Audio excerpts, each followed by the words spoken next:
اچھا، پاکستان میں نا لوگ آن لائن کام سیکھ کے بھی، ای کامرس سیکھ کے بھی بے روزگار رہتے ہیں. ٹھیک ہے، پاکستان میں ایسے میجورٹی آف پیپل ایسے ہیں جنہوں نے کام سیکھا ہے، کہیں سے کورس لیا، کہیں سے ٹریننگ لیا، پھر بھی بے روزگار ہیں. ٹھیک ہے، اس کی مین جو بیسک ریزن ہے، میں آج آپ کو پاکستانی جو ای کامرس کرنے والے ہیں ان کا گروتھ نہ کرنے کا سب سے بڑا فیکٹر آپ کو بتا رہا ہوں. بہت امپورٹنٹ ہے، ویڈیو کو لازمی پورا دیکھیے گا. پاکستانیوں کو بیسکلی بنیادی طور پہ کلائنٹ نہیں ملتا. کلائنٹ گریب کرنا، کلائنٹ ہنٹ کرنا ایک بہت بڑا مسئلہ ہوتا ہے پاکستانیوں کے لیے. اسی لیے میجورٹی آف پیپل جو ہیں وہ بے روزگار رہ جاتے ہیں. اگر وہ روزگار کرتے بھی ہیں تو اسٹرگل کرتے رہتے ہیں. 2-3 مہینے کسی کا اکاؤنٹ چلایا، پھر کرتے بھی ڈراپ شپنگ ہے، اکاؤنٹ سسپینڈ ہوا ہے، پھر ان کو بڑا عرصہ لگتا ہے کہیں سے کلائنٹ گریب کرنے میں. اور بہت سارے لوگ تو ایسے ہوتے ہیں وہ ہمیشہ رشتہ دار، عزیز، دوست ہی ڈھونڈتے رہتے ہیں باہر کے ملکوں میں، UK USA میں، کہ وہ کوئی اکاؤنٹ بنا کے دے دیں تو ہم کام چلا لیں. دیکھیں، اگر اس طرح کے لوگ سوچیں گے نا کہ ہم نے کوئی گرو کرنا ہے اس فیلڈ میں، اس طرح گروتھ نہیں ہوتی. مشکل ہو جاتا ہے اگر آپ جو ہے آپ کے ساتھ کلائنٹ کام نہیں کرتا. رشتہ دار بھی آپ ایک خاص عرصہ تک اپنے ساتھ چلا سکتے ہیں، اور اگر آپ کو یہ اسکل نہیں آتا تو پھر آپ لوگوں کی منت کرتے ہیں کہ سر کلائنٹ دے دیں، کلائنٹ دے دیں. اب اس کی وجہ یہ ہوتی ہے کہ آپ لوگ جو ہے دھڑا دھڑ جو ہے ایسے لوگوں سے ٹریننگ لے رہے ہوتے ہیں جو خود بھی کلائنٹ ہنٹنگ کرنے میں اسٹرگل کر رہے ہوتے ہیں. تو وہ اسٹرگل کر رہے ہوتے ہیں، اسی لیے انہوں نے کورسز وغیرہ بنا کے آپ کو ٹریننگ دینی ہوتی ہے، اور وہاں سے انہوں نے پیسہ کمانا ہوتا ہے. ٹھیک ہے نا، وہ خود بھی کلائنٹ کی دولت سے جو ہے محروم ہوتے ہیں. کلائنٹ کی دولت جس بندے کے پاس ہوتی ہے وہ بہت پیسہ کماتا ہے، بہت زیادہ پیسہ کماتا ہے.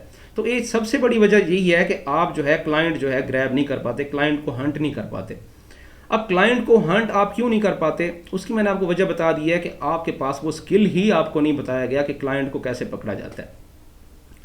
کلائنٹ ہنٹ کرنے میں جو سب سے بنیادی نقطہ ہے نا، جو سب سے آپ یوں کہہ سکتے ہیں کہ جو مسئلے کی جڑ ہے، وہ یہ ہے کہ کلائنٹ کبھی بھی آپ کے اوپر تب تک ٹرسٹ نہیں کرتا جب تک اس کو یہ نہیں لگتا کہ یہ بندہ کنسیپچولی مجھ سے زیادہ اسٹرانگ ہے. ٹھیک ہے، تو تب آپ کے اوپر کلائنٹ آپ کے اوپر ٹرسٹ کرتا ہے، کلائنٹ آپ کو جو ہے اکنالج کرتا ہے، آپ کو پھر اپنا اکاؤنٹ آفر کرتا ہے، یا کوئی بھی اس نے اگر سروس لینی ہے تو وہ آپ کو آفر کرتا ہے. لیکن اگر کلائنٹ کو لگے گا کہ آپ کا نالج جو ہے، آپ کے جو سکلز ہیں اس کے نالج سے کم ہیں، تو کبھی بھی آپ کو وہ اپنا اکاؤنٹ نہیں دے گا. اسی لیے آپ دیکھیں گے کہ جتنا نالائق وی ہوگا نا، کلائنٹ بھی اتنا نالائق ہوگا. کلائنٹ کو سمجھ نہیں آتی کہ میں نے جو ہے آگے اکاؤنٹ کس طرح سے جو ہے نا ریفر کرنا ہے. اسی لیے وہ اس طرح کا کلائنٹ آئے گا، وہ یہ نہیں دیکھے گا کہ میں نے جو ہے کس طرح سے اپنا اکاؤنٹ آگے پاس کرنا ہے. وہ پھر بندہ یہ نہیں دیکھے گا کہ آگے کس طرح کا بندہ ہے، وہ پھر اکاؤنٹ دے دے گا. تو لائق کلائنٹ جو ہوتا ہے، جو لائق کلائنٹ ہوتا ہے، اس کے پاس بڑی انویسٹمنٹس ہوتی ہیں، وہ پراپر بزنس کر کے بیٹھا ہوتا ہے، وہ پھر پراپرلی چیک کرتا ہے کہ اگلا بندہ جو ایز اے وی اے میرے ساتھ کام کر رہا ہے، اس کا نالج کتنا ہے، اس کے پاس سکلز کتنے ہیں. تو سکلز تو آپ کے پاس ہوتے نہیں ہیں، نالج آپ اپنا کیا نالج پیش کریں گے. آپ پہلے دن ہی ان کا اکاؤنٹ سسپینڈ کرواتے ہیں، ہم سے ٹرپل لائن لگواتے ہیں، اور آپ کہتے ہیں کہ جی فاتحہ پڑھ دیں، اکاؤنٹ گیا آپ کا. آپ کو پتہ ہی نہیں ہے کنسیپچولی کہ ایم سی ٹرپل لائن کو آپ نے کیسے ٹیکل کرنا ہے. یا آپ پہلے دن ہی پروڈکٹ لگاتے ہیں اور اس کو اگلے دن کاؤنٹر فیٹ لگا پڑا ہوتا ہے، تو اس کو وہاں سے آئیڈیا ہوتا ہے کہ اس بندے کے پاس نالج نہیں ہے.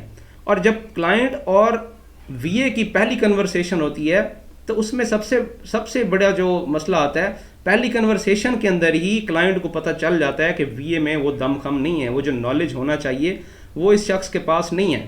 ٹھیک ہے، تو اس وجہ سے کیا ہوتا ہے، آپ کو اکاؤنٹ نہیں ملتا، آپ کو اپرچونٹی نہیں ملتی. تو اگر تگڑے آپ نے کام کرنا ہے، بزنس میں کنورٹ کرنا ہے، اپنے ای کامرس کی جرنی کو بزنس میں کنورٹ کریں گے تو ہی آپ کو 7 فگر میں آپ موو کر پائیں گے. نہیں تو 7 فگر نہیں بنے گا آپ کا. ایون 6 فگر میں بھی آپ 1,00,000 1,50,000 میں موو کریں گے، اس سے زیادہ پیسے نہیں بنیں گے آپ کے. تو اگر آپ کے پاس نالج ہوگا، کانسیپٹس ہوں گے، تو آپ کلائنٹ آپ کا پیچھے بھاگے گا. آپ آگے ہوں گے، کلائنٹ آپ کے پیچھے ہوں گے کہ چلیں جی ہمارا اکاؤنٹ چلائیں، چلیں جی ہمارے ساتھ اسٹاک کا کام کریں، چلیں جی آپ ہمارے ساتھ آربیٹراج میں کسی برانڈ کے ساتھ کام کریں. وہ آپ کو ہر سٹیج پہ جو ہے ڈھونڈتے پھریں گے. لیکن آپ کے پاس یہ سارے نالج ہوں گے تو ہی آپ جو ہے نا اس کے ساتھ اٹیچ ہوں گے. اگر آپ کے پاس ہی ان چیزوں کا نالج نہ ہوا تو آپ خود کتراؤ گے کہ یار یہ کلائنٹ میرے ذمہ نہ لگے، میں اس کے ساتھ کام نہیں کر سکتا، مجھے یہ طریقہ ہی نہیں آتا جو بات یہ کہہ رہا ہے. تو پہلے تو بات تو یہ ہے کہ آپ کو اسکلفل ہونا پڑتا ہے. آپ یہ جو مطلب چوک چوراہوں پہ کورسز لگا کے بیٹھے ہوئے ہیں، انہوں نے کبھی بھی آپ کو رائٹ نالج نہیں دینا. آپ کو کبھی اتنا کانفیڈنس نہیں دینا کہ آپ ایک جو ہے دھڑلے کے ساتھ، ایک جو ہے اسٹرانگ ٹون کے ساتھ کلائنٹ کے ساتھ بات کر کے اس کو ایگری کروائیں کہ آپ کے پاس اسکلز ہیں، آپ کے پاس نالج ہے. تو اگر گرو کرنا ہے، 7 فگر ارن کرنے ہیں، تو بنیادی مسئلہ میں نے آپ کو بتا دیا ہے کہ پاکستانی جو میجورٹی آف پیپل ہیں وہ کیوں ترقی نہیں کر رہے. وہ اسی لیے ترقی نہیں کر رہے کہ ان کے پاس ریئل ٹرمز کے اندر نالج نہیں ہے، ریئل ٹرمز کے اندر سکلز نہیں ہے، اسی لیے کیا ہے کلائنٹ ان کے اوپر یقین نہیں کرتا. تو آپ آج سے ہی کوشش کرنا شروع کر دیں کہ اپنے سکلز کو ڈیولپ کریں، نالج کو ڈیولپ کرنا شروع کریں. کلائنٹ کو کچھ ایکسٹرا دیں، کچھ ایکسٹرا بتائیں، ایسا بتائیں کلائنٹ کو لگے کہ یار یہ انفارمیشن میرے پاس نہیں تھی، اس بندے نے یہ مجھے انفارمیشن دی ہے تو یہ بندہ زیادہ جانتا ہے. تب وہ آپ کے اوپر ٹرسٹ کرے گا، آپ سے بڑا کام لے گا.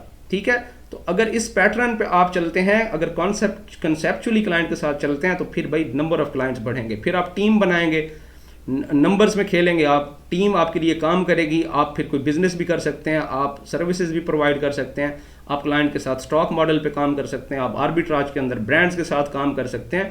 پھر آپ کے پاس بہت زیادہ ارننگ اپرچونیٹیز ہیں. کلائنٹ ہی آپ کو گرو کرواتے ہیں. ایک اچھا کلائنٹ انسان کی لائف کو چینج کرتا ہے. اور اگر آپ کے ساتھ ملٹیپل کلائنٹس جڑ جائیں گے پھر فیوچر بنے گا، پھر وہ 6,000 پاؤنڈ والی بات بھی سچ ثابت ہوگی، پھر آپ ایک گاڑی کے مالک بھی بنیں گے، بڑی گاڑی کے مالک بھی بنیں گے. لیکن اگر کلائنٹ نہیں ہوگا تو بھائی پھر کوئی فیوچر نہیں ہے. پھر بس یہی کمائیں 50-60 ہزار مہینہ کماتے رہیں اور ایک جاب کرنے والے کی طرح چلتے رہیں.